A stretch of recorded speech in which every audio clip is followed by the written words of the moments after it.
कैसे हैं आप लोग? We have already done 2 lessons on this series. Now it's our third one.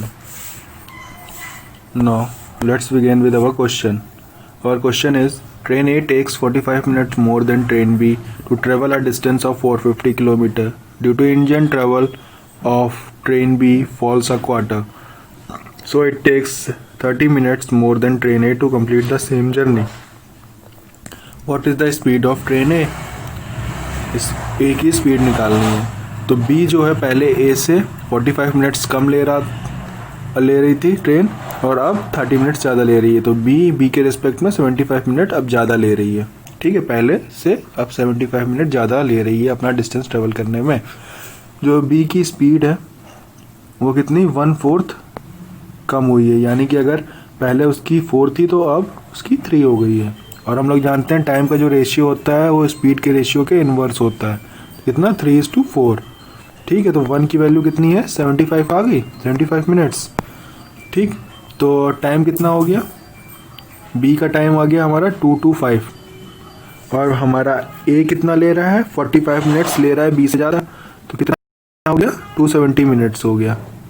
ठीक, स्पीड का फॉर्मूला क्या होता है डिस्टेंस अपॉन टाइम। तो डिस्टेंस कितना है 450, टाइम कितना है 270 मिनट्स, उसको हमने आर में चेंज कर लिया तो कितना आ गया 270/60। सॉल्व किया तो हमारा 100 किलोमीटर पर आवर आंसर आ गया इसका।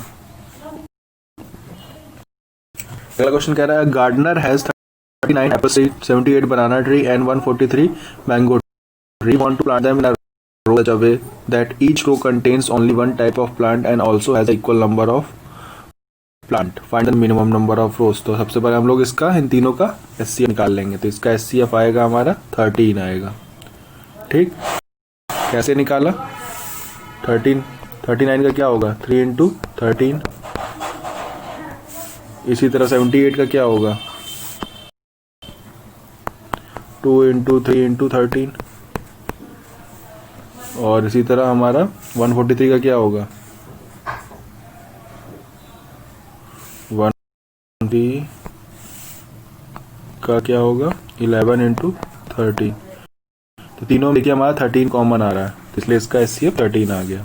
13 आ गया, अब क्या करेंगे डिवाइड कर देंगे, कितना आएगा 39 एप्पल ट्रीज कितने में लगेंगे 3 में लगेंगे। इसी तरह ये बनाना ट्री कितने में 6 में, और ये मैंगो 11 में। इन तीनों को ऐड किया तो 20 रोज मिनिमम रोज आ गई हमारी। अगला क्वेश्चन कह रहा है, 1 meter cube piece of copper is melted and recasted into a square cross section of 36 meter long. An exact cube is cut from this bar.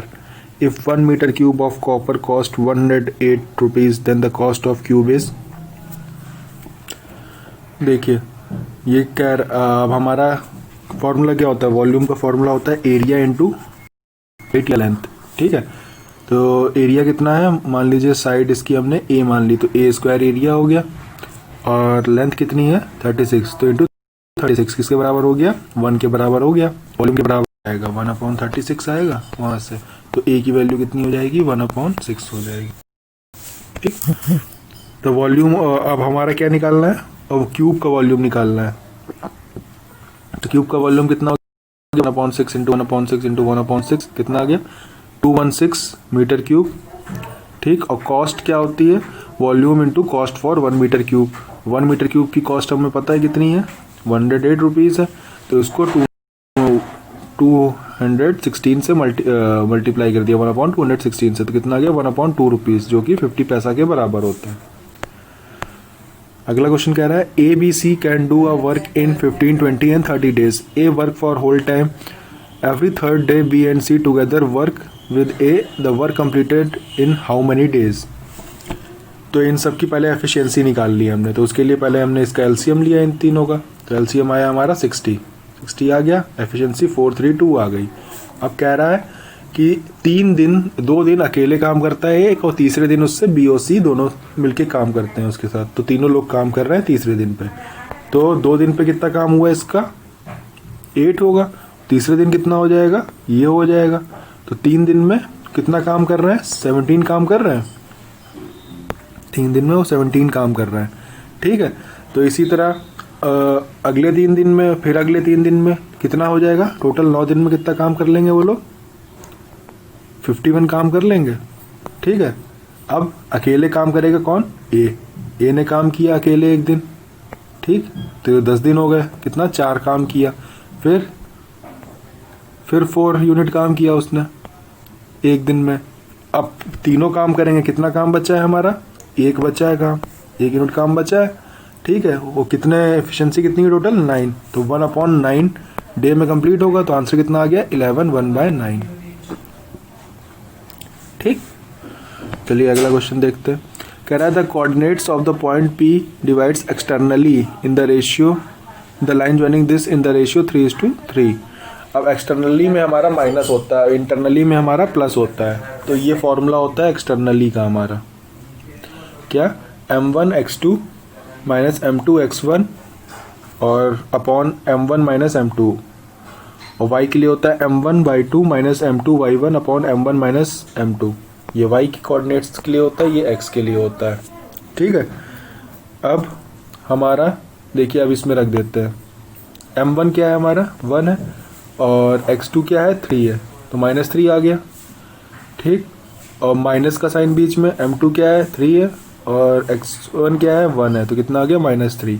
तो -3 कॉमा -3 आ गया ऊपर, अब नीचे अपॉन में कितना आएगा 1 - 3, कितना आ गया -6 upon -2।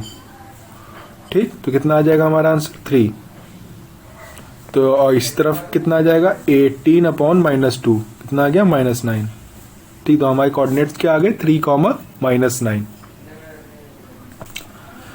I hope you will understand this lesson and this will help you in your examination.